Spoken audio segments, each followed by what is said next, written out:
Hey, welcome everybody back to at the Pagan Show, where we're going to show you the path of community as we have done through our interviews as well as other objects. You saw we saw at Which College last night, but today I'm talking to one of my very dearest and longest friends that I've known, and that is Mark Brown, known for the Garlic Guy, but he is known for so many other things. The big thing about Mark is that he started out here in Chicago and is now out in the countryside living the dream of being a beyond organic farmer. It's a very important statement that he taught me a while ago. Moving beyond organic, and he's helped me when I was an urban worm farmer and so many things. But we haven't talked to him in a while, so here we are back, Mark. How you Hello? doing? Yo, yes, sir. How's everyone doing? I I'm doing well. We know that we're off to my 365 years of interviews and programs. Uh, but I think one of the things is would say is that a while ago, a couple right before COVID, the idea of local farming, urban farming, you were doing the Garlic Fest, was really getting hot. Hmm? I mean, it Yep. was like you had acreage in the city, I had acreage. We were seeing this sort of urban farm movement. Then COVID hit. Yes. And you would have thought, for whatever reason, we're not going to hash over what happened. But what it did happen is that suddenly this idea of growing locally kind of cooled off. It did. It did. We saw this a couple of years before COVID too. I always Hmm. likened 2012 as the year of the urban farmer, where the term starts to rise up and gain some momentum. Hmm. After about 4 years, it cools down a bit, then begins to rise up and cools down a bit. Um, yeah, I think. There could be a myriad of reasons why that is. I And, believe, and it's nothing more than the fickleness of human beings. Yeah. yeah, and also sometimes people fall by the wayside when they understand how hard farming actually is. Well, So or they get caught into regulatory situations, such as correct. myself. So there's a lot to it. But you've gone past that, and now you've kind of now moved into being a, a farmer. Well, Not just, well I through mean, it you're always a all, farmer. yeah, through it all, I was always a farmer. Hmm. When I had moved to St. Louis, I had begun to explore and see all of this vacant property. I'm like, why aren't we doing something with this? This is wasteful. Um, Hmm. it's it's interesting is that we take the best farmland in the world and we eventually build cities upon it. And if you look at the model across the world, and it's not just in America, you can see it in India, you can see it in China, you can see it in Britain, in Africa, is that once a place becomes popular, people start building buildings of, maybe mud, then stone, then glass and steel. And that rich farmland is now sitting underneath habitable living space. I think when I saw these vacancies happen, I began to see the possibilities of reopening that farmland back to feeding people. And so that's I was being an urban farmer, I guess, before I even knew the term. Somebody had introduced me to the term. They said, "You are an urban farmer." I go, "Oh, okay." It's uh, but yeah. So I'd always been a farmer through that. Um, but I did place a heavy emphasis on the urban farming, the urban agriculture part of it, in order to encourage people to basically Hmm. pick up the tools and get to work. Whether they're growing green beans for their family or growing tomatoes to feed a community center. And being there with you. So let's go ahead and describe one of the things that is your. So let's go ahead because this is about our pagan culture, and I think you're Sure. one of the instrumental people in culture. Can you just how do you self-describe today? As far as faith goes, Yeah. I think I've been brand now. Larry Brown, no relation from the St. Louis pagan community. Hmm. Uh, he once called me. This was years ago. He called me a fire and brimstone pagan, and I can I see that. I think what he meant by that was that um I had some orthodoxy about me that sort of put me into old paganism rather than neo-paganism. And we liken ourselves to a Reconstructionist Celtic temple is really how we Hmm. see ourselves. Um, I have a tendency to avoid labels and I understand that. compartmentalization, but how we see ourselves is basically a Reconstructionist Celtic temple, worshiping to the the goddesses and gods of our past to the best of our ability, um, while still living and still living in the modern world and having a good head about yourself. Um, And, I, I I realize I'm not living in the first century CE, but there are times when we're out. We like to think we are.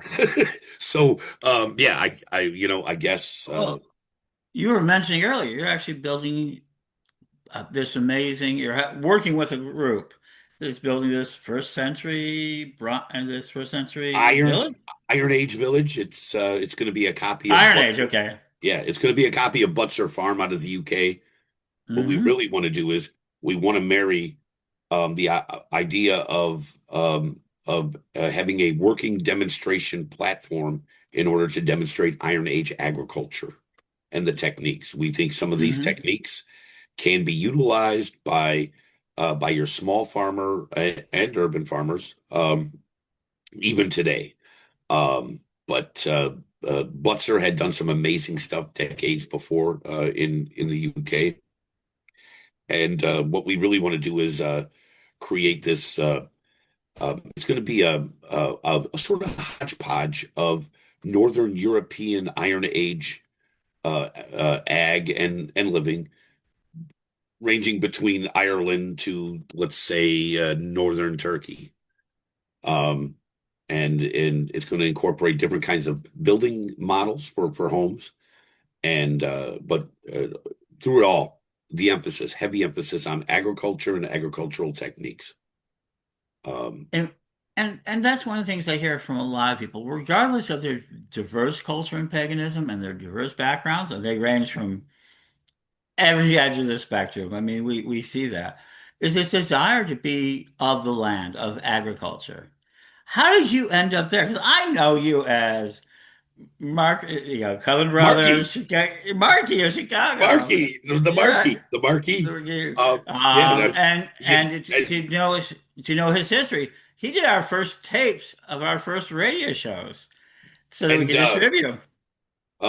and my Wiccan name was Cispatre, the to frolic. Mhm. So I Yeah. had a very but no agriculture had always been part of me. I had I guess I had that ubiquitous relationship where my parents grew up before the war.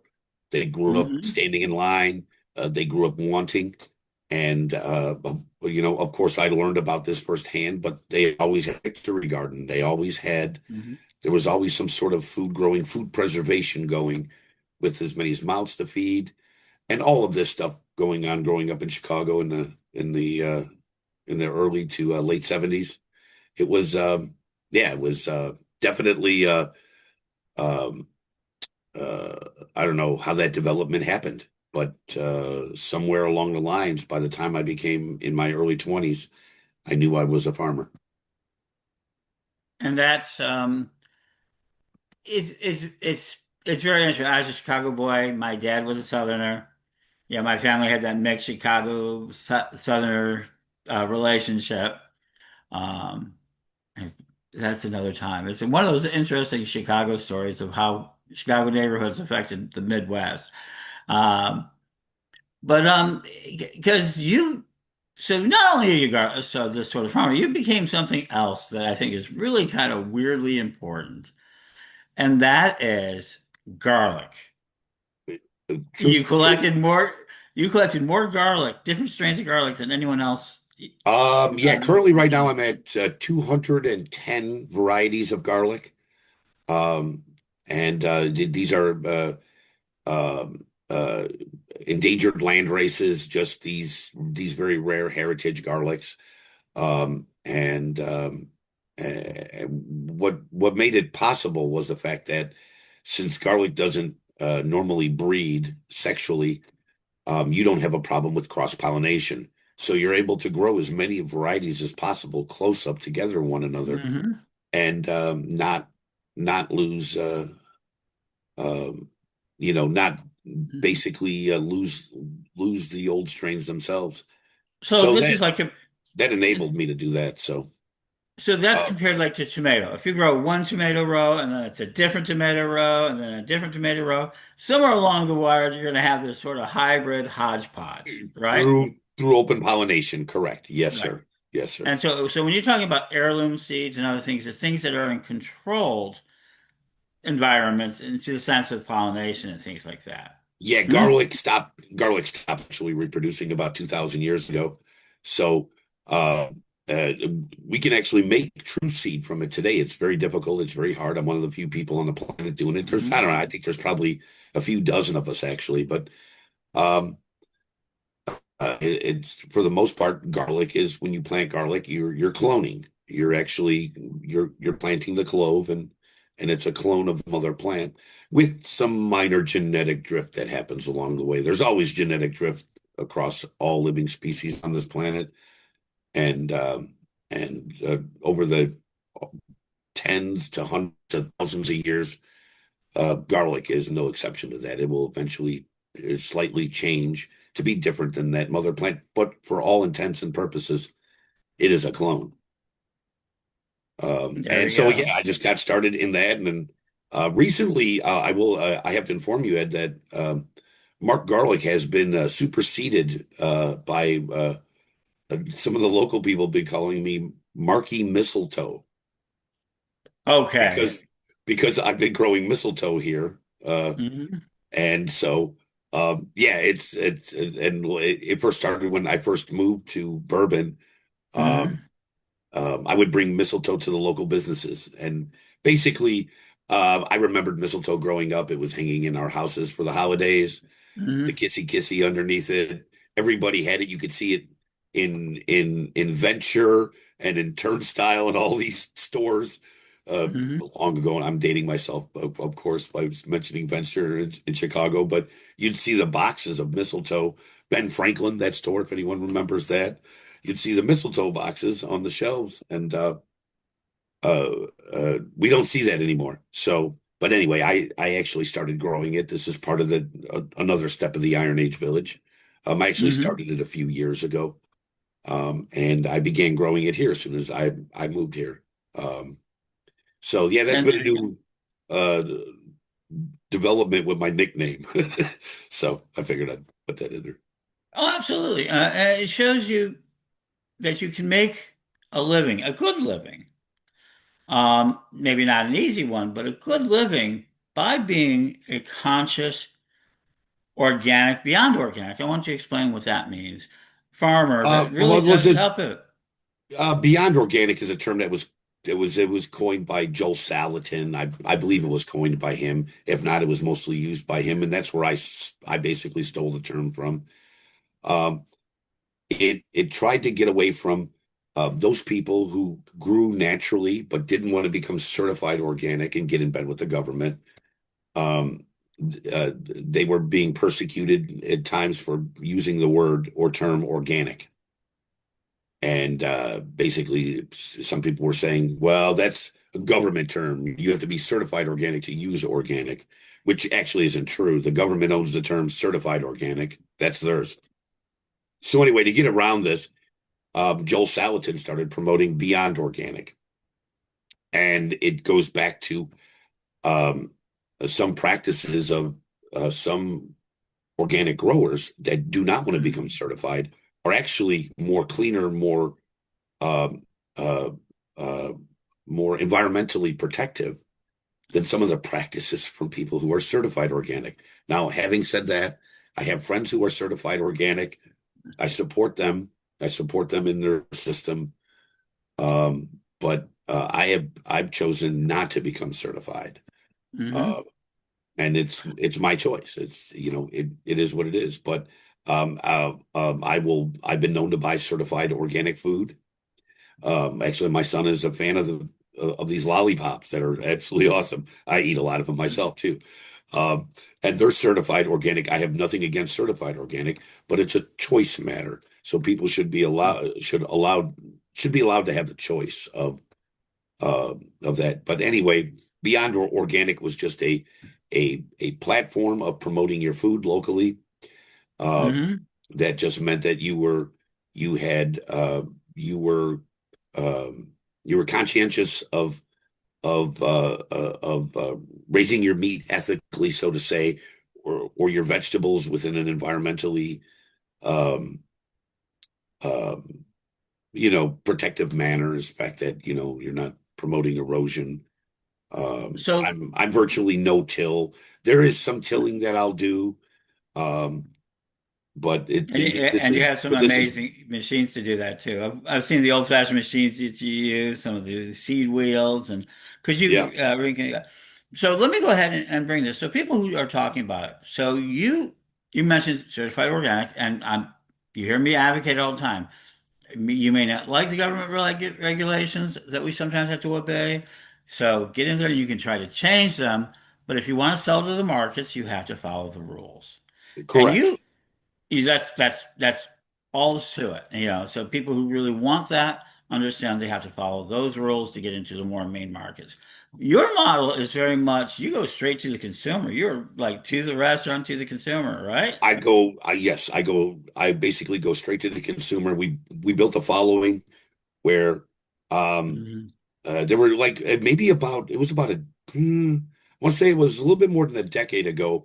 People were trying to get me to open up a CSA program, and I really didn't want to. I was actually just Hmm. selling to restaurants, and I began, by opening up a CSA, and Hmm. people would pick up from my front porch, and then eventually, because of all the people that follow us, there were people that couldn't drive in that were like, "Hey, you should deliver."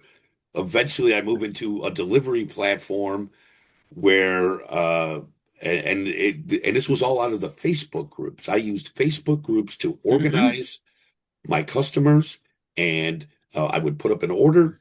They got their choices. They got to choose what they wanted out of a list that I provided them, and then this was their weekly order. This was their weekly delivery, and I had multiple groups. Every group was a different area for a different day. So if it was Tuesday, I knew which group I was going to. I knew how it was compiled. I knew my addresses. They were all programmed into my phone. Boom, I could go. The truck is loaded. I'm instantly in front of their house. They're getting their order custom packed right there in front of their house. It was awesome. You'd see all the little kids gather around the window because Oh yeah. the strawberry man's coming. And And that yeah, it was awesome. And then COVID hit. I just want to throw this in. And then yeah. COVID hit, and I became the most wanted business on Facebook. I had like 175 people standing in line that I couldn't accept, not because they weren't good enough for me, but because I couldn't fit them in. I didn't have enough space and I didn't have enough produce to basically, provide them. And my customers who had signed up and who had joined in before COVID hit were in a sweet spot because when the world shut down and uh, all these restrictions were in place, their produce man, who considered himself an essential worker, was still delivering from house to house Mhm. like Santa Claus. It's very interesting because you went from being an artisanal, more or less people. I remember your CSA, Yeah, and yeah, yeah. your first buyers were people who were yeah only some of the better restaurants who wanted some of the best ingredients because you Yes, correct. grew the restaurants. It was one of your early successes you had was selling Yes, directly to them and for them. And then also, a lot of people who were first doing it were like, well, we want to be greener, we want to be like that. So it's kind of artisanal. And that suddenly, when the world changed, you went from, as you said, you went to essential. Those people who had invested in you because of various reasons. Number one is you produce high quality, tasty food, but also customer service and the idea of these other ideas that are behind it. Yes. And then COVID hit, and all of a sudden you were a lifeline that people didn't know they needed. And Hmm? plus they were also getting awesome things like ground cherries from us they couldn't get anywhere else. Love them. Some of these artisan type foods we started growing out of novelty or just to bring back. Hmm. They couldn't get anywhere else. We started tapping walnut trees, making walnut tree syrup, which actually we're going to begin tapping trees here in about 5 days. I'm kind of chomping at the bit here, but um, when we opened up Really? and Yeah. started bringing in our tree syrups, man, they just flew off the shelves. People had been following me on the Facebook page, watching me do especially my barrel fermentations of various Hmm. foods, a whole head Oh yeah. garlic, sauerkrauts, pickles. And so when it came time for the CSA, they wanted these items in there. They'd seen me slice bacon. They wanted my bacon. They wanted, all of these things. So um, this is some of the things we provided. Um, Hmm. yeah, and then So, it was just, but yeah, during COVID, man, people were complaining for myriad reasons. Some people had mhm. serious loss. Some people had the loss of the pub. Oh Some yeah. people people had loss on all different levels, and I had a loss of time because, man, I was working 16, 17 hours a day trying to fit in as much people as possible. Now, mind you, the money was good. I'm not gonna, knock it, but the prices that I was charging, people told me that I was crazy because I was not charging enough. I was not Hmm. at, like, dare I say, whole food prices, or what some of my friends jokingly say, whole paycheck. Oh Um, yeah. And and that's because we wanted to make it affordable for people rather than just to get ourselves rich, if that right. makes any sense. Absolutely. And that's one of the things about your faith, your practices of being of the earth and being of abundance and being of good service to people. So this year, people are so worried about food prices. They're about to go up, and groceries and fresh produce, and it's just crazy. We're not going to get into why, because a that's A beyond myriad my of pay reasons, grade. yeah. But we do feel the pressure, and it's going to happen. It doesn't matter why, as us as the final end consumers. And I hear people saying, "Well, why can't we just grow our own food?" And I tell them, "You can," and you've been helping people do that. Um, Now I know you're no longer involved, but St. Louis Seed Frenzy was one Well, of the it's places. I still am in a sense that it's no longer my group. I passed it off Mhm. to people. Right.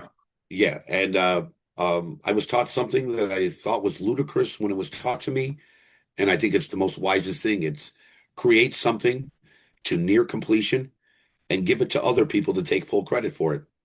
And back in the day, I was like, well, that's ludicrous. That's insane.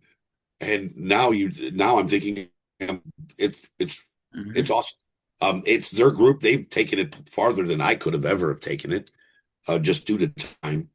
I never wanted Hmm. to be the grand poobah of everything. I just wanted to go to a seed swap. That was it. That's how Garlic Fest was created. I just wanted to go to Hmm. a Garlic Fest. You know, there was no grand scheme about it. It didn't become successful because I plotted its course. I just wanted to go to a Garlic Fest. That's all. And And they're it was, delicious. Garlic ice cream is the cat's meow. Uh, it is yeah, oh for yeah, me. I mean, go to it.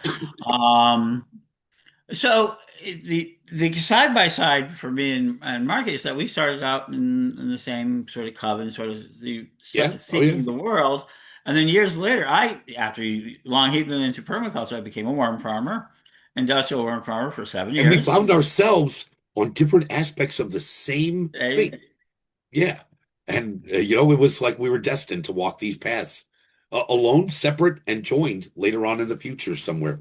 It was awesome. and and right now, one of the things I think that we see is that we're going to be talking more about this stuff.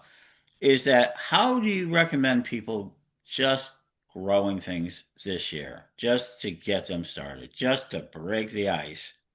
just to Um, start? be Hmm. begin with things you like. Begin with Hmm. foods you like.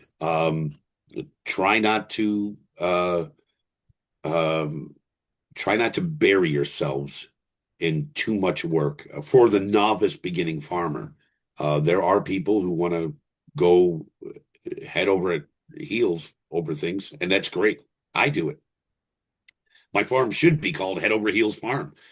Um, but for the first person just breaking that ground, breaking that ice, as you said, Hmm. yeah, that's uh, begin simple. But if you have the time and you have the space, with some people when it comes to expansion, time is not the problem; it's space.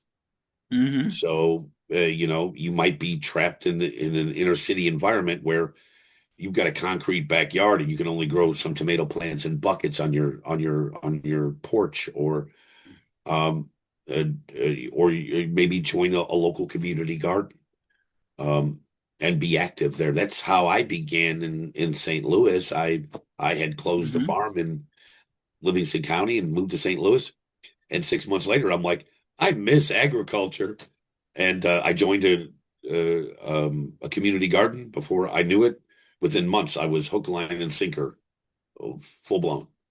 Um, Absolutely. Yeah, because your main skill at the time, your I would say capitalistic skill exchange was carpentry. Hmm? yeah, yeah, that and finished carpenter, and I was a union paper hanger. So, Okay. and so that that paid a lot of bills. Yeah. I mean, that was your job, and then you United we pulled in. bargain, divided we beg. It's Well, there's the truth, right? it is. Oh yeah, oh yeah, People and need to that's learn that and that's again. the union motto. So So but you've been following this path all along. Been solid worker, solid American worker. Now you're a farmer, and you have your faith, and you're happy. I mean, as far as I can see, you're happy. I mean, you have your I'm happy. I'm moments. happy. I used to say, I don't need to be the richest guy in the block. I just want to be one of the guys on the block. And Hmm. and to me, I I'm content. I'm very happy. I may not be I may not have Jeff Bezos money, but I don't need Jeff Bezos money. I don't even need upper middle class money. I don't I'm happy doing what I do, and just basically getting along. Hmm. And in light of the fire that we had last year, that was a financial hit that hit us hard. We lost a lot of business because of the fire. We had to put everything on hold. Um, Hmm. and then take, like a good squirrel, I bury nuts for the winter, and Hmm. I had to dig all those nuts up and basically put them in back into the house. And um, so yeah, it's I'm far from rich, but I am wealthy in happiness. And you eat so well. You know what? I do. But there are times like I don't have cows. There are times I'm like, you know what? Daddy needs a steak. Hmm. Because I've had my duck, my turkey, my chicken, my pork, but I'm like, Daddy needs a steak.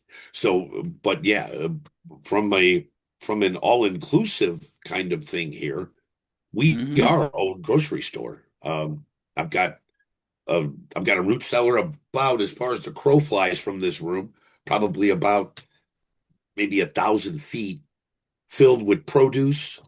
Um, Tunnels not too far away.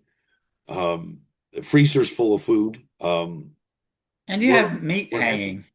And meat hanging. Well, we started this thing, uh, hang meat from your front porch like an Iron Age Celt day. Hmm. That part was based on the fact that prior to World War II, there were people who would butcher at home. They would buy a side of beef. They would buy a side of pork and butcher this at home. It wouldn't be uncommon for you to be walking around, 1910 Chicago or 1910 St. Louis, and seeing somebody having a chunk of meat hanging from their back porch overhang. That wasn't alien. Somehow or another, it became alien. and it became it was overdone by pretentiousness and this sort of this 1950s elitist culture that seemed to arise and shame things that were just being sustainable. So we just started promoting that. So yeah, like Ed said, hang meat from your front porch, which Um, well, we've talked about that. My grandparents hung hams a lot of times, not okay, whole sides, but they hung hams, because my grandmother had a bit of a Italian background. She loved the sure. idea, and she would hang hams, and then she would cut off small pieces for whatever she needed to use for flavoring. It was very weird, and that was very common in that neighborhood. But when I grew up, I told people that. He goes, "That's really weird." But no, she would just slice the slice. It would be fatty. It would be a little dry. She'd chop it up, throw it in the frying pan. Hmm? That's just Nona being Nona. That's Yeah, it's just yeah. It's to me that's normal. absolutely. So one of the things is, so how do people follow you? How do you still want people to pay attention? I don't. Here's the You've thing. never cared about that. I've never cared about that. I liked the page long ago when there was 60 people there. There was 60 Hmm. people. It was a friend. I knew everybody. Um, Nowadays, of course, it's in the six digits. That's Yeah. okay. Um, it's whether there be 60 people there, 600 or 160,000. To me, it doesn't matter. Um, if one person is changed by something that I've done, it's worth me and the posting about it. Um, Hmm. it's if somebody is influenced, if just one person is influenced, to me, that's all that matters. My Facebook page is more like a living blog. It's It that is. yeah. I'm Yeah. like this is you get the like here's how I messed up. I totally screwed up. Oh, this is how I Hmm. did it. Kudos to me. This is how I finally did it. Hmm. You get education, mirth, all that along the lines. I'm just busy doing what I do, and there's no science to what I post. There's no schedule. It's all on the whim. Sometimes I'm influenced by the craziest things. I was walking around in the woods last year, and I found a tree that had been thrown over by the storm. Hmm. It didn't die, and it had laid down, and three-quarters of this tree had rotted away, while the limbs began to sprout into the ground and send up new range shoots. Some of these shoots are now trunks. They're now, standing 20, 30 feet high. But I could trace it back to where that parent tree fell. And it was like an oak tree or a nut tree, actually, is what it was. It was a hickory.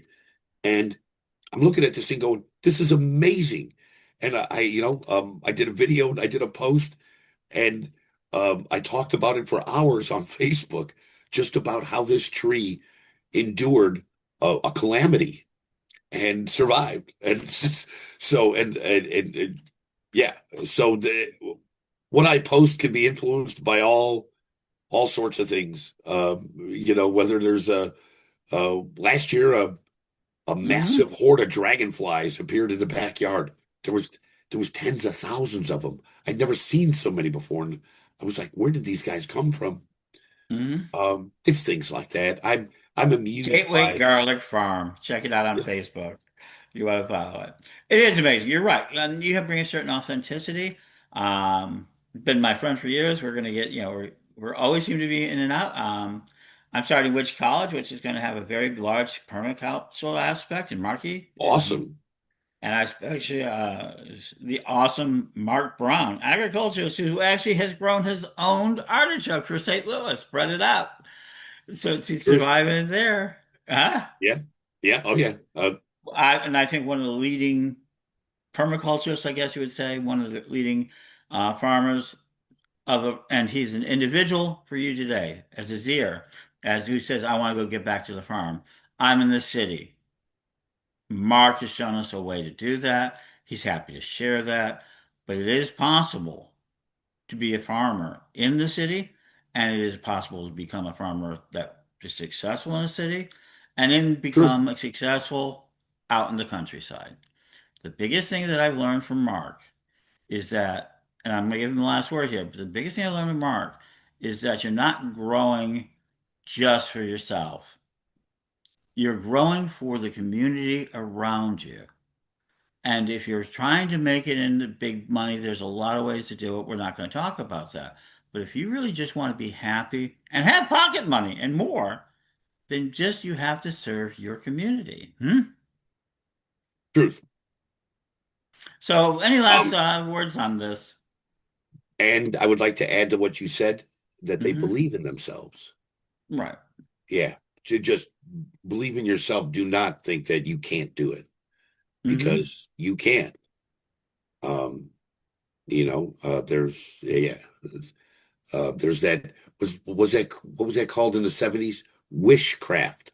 Yes, witchcraft. I remember that. Yes. And today we call it manifestation. It's just in, Yes. Correct. Correct. Yeah, it's the power of positive thinking. Um, and yeah, and it should and charity should begin at home when it comes to positive thinking. You need to believe in hmm. yourself.